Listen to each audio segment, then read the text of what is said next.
우리나라 사람들은 혈액형에 대단한 관심을 가지고 있는데 그것과 관련된 이야기입니다. 일단 이 이야기의 주인공은 신의진이라는 30살의 형사입니다. 강력반 형사인데 왜 홀어머니 아래에서 자란 강력반 형사입니다.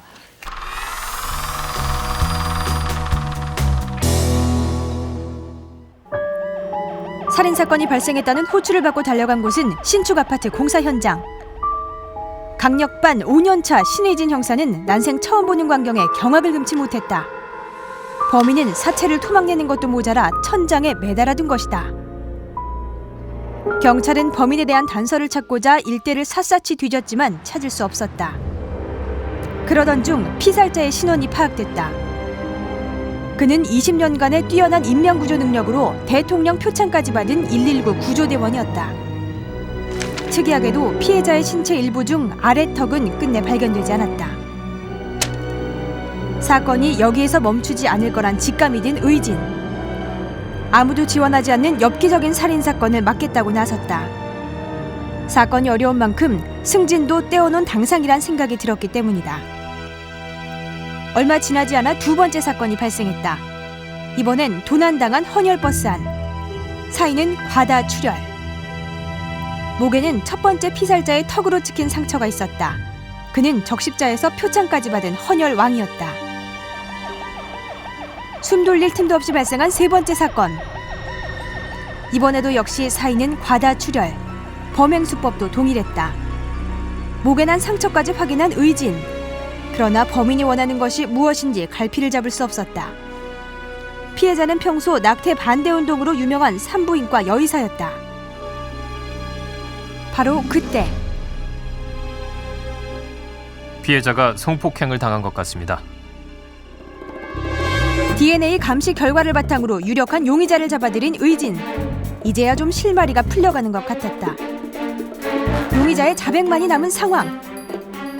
그러나 그는 자신의 살인 혐의를 완강히 부인했다.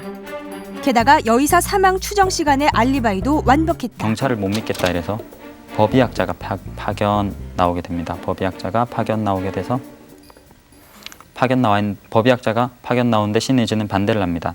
나만의 방식으로 해결하고 싶다. 이 사건은 내가 전담이다. 이렇게 이야기를 하는데도 불구하고 법의학자가 파견 나왔는데 법의학자는 28세의 김수연이라는 여자입니다. 여자인데 자기가 이 살인 사건의 공통점을 알고 있다. 그러면서 이야기를 하게 되는 게 신의진이 이제 무엇이냐고 묻게 되죠. 그때 이 살해당한 사람들의 공통점은 모두 혈액형이 O형이다. 법의학자 수연의 등장으로 수사는 급물살을 탔다. 그러던 중 네 번째 사건이 발생했다. 지금까지는 사회 유명 인사였다면 이번 피해자는 평범한 시민이었다. 게다가 의진을 비웃기라도 하듯 범인의 메시지까지 섞여 있었다. 또 O형이군요. 범인은 분명 혈액형에 관한 사연이 있어요. 그리고 다섯 번째 사건이 발생했다. 현장에는 피해자뿐 아니라 범인도 함께 있었다.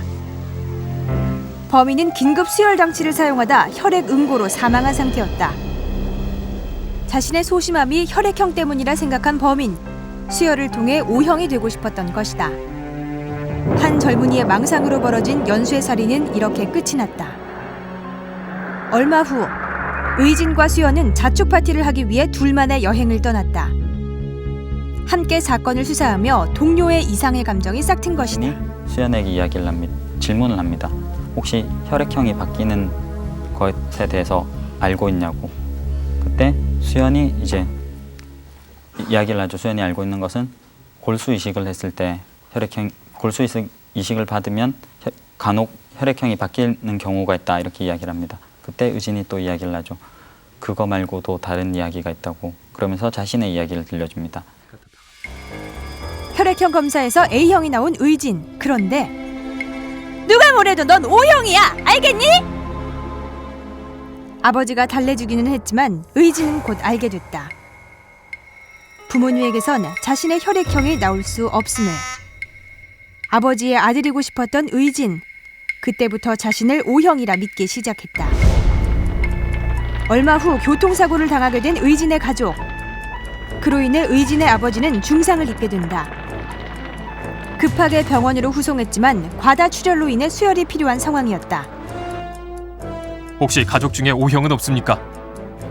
제가 O형입니다. 자신도 모르게 O형이라 대답한 의진.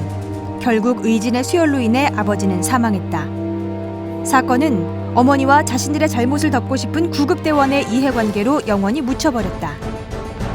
아버지에 대한 죄책감을 덜고자 강력반 형사가 된 의진. 그러던 어느 날 신문에서 해맑게 웃고 있는 그를 보게 된다. 20년 전 의진의 피로 아버지를 죽게 만든 그 구조대원이었다. 누구도 상상하지 못한 사건을 계획한 의진. 먼저 구조대원을 살해했다. 그리고 아버지와 같은 O형이 되기 위해 유명 인사들의 혈액을 수집하기 시작했다. 완벽한 그의 계획에 수연의 등장은 예상치 못한 복병이었다. 의진은 완전 범죄를 위해 수연을 산장으로 끌어들였다. 의진이 수연에게 이야기를 하죠. 나는 그래서 오늘 혈액형을 바꿀 것이다. 내 혈액형은 그동안 사회에 봉사를 했던 구급대원이라든지 헌혈왕이라든지 여의사라든지 이런 사람들의 순결한 피와 그리고 나를 사랑하는 수연 당신의 피로 바꿀 것이다. 수연은 깜짝 놀란 표정을 짓고 의진은 수연에게 다가가고 수연의 비명소리가 크게 들리면서 이야기는 끝이 납니다. 잘 들었습니다. 그 상처를 주는 사람과 상처를 받는 사람, 그 대체로 보면 우연한 계기들이 모여가지고 아주 비극적인 일이 일어난 걸 잘 풀었는데, 그 보시면은 이제 대체로 보면 가해자는 자기가 어떤 상황에서 상처를 남겼는지를 모르고 피해자는 그거를 굉장히 크게 인식하는 그런 게 이제 상처 이야기의 또 본질 중에 하나거든요. 뭐 슬리퍼스나 뭐 이런 영화들 봐도 그렇고. 근데 그런 거하고 비슷하면서도 잘 풀었는데요. 지금 보시면은 이제 그 개개의 상황들, 그 수사의 상황이라든가 이런 사건의 상황들을 이렇게 설정하는 것에 이제 해결의 단서들을 굉장히 이렇게 빨리빨리 노출을 한 게 좀 이렇게 긴장감을 좀 줄여주는 게 아닌가 하는 생각을 좀 해봅니다.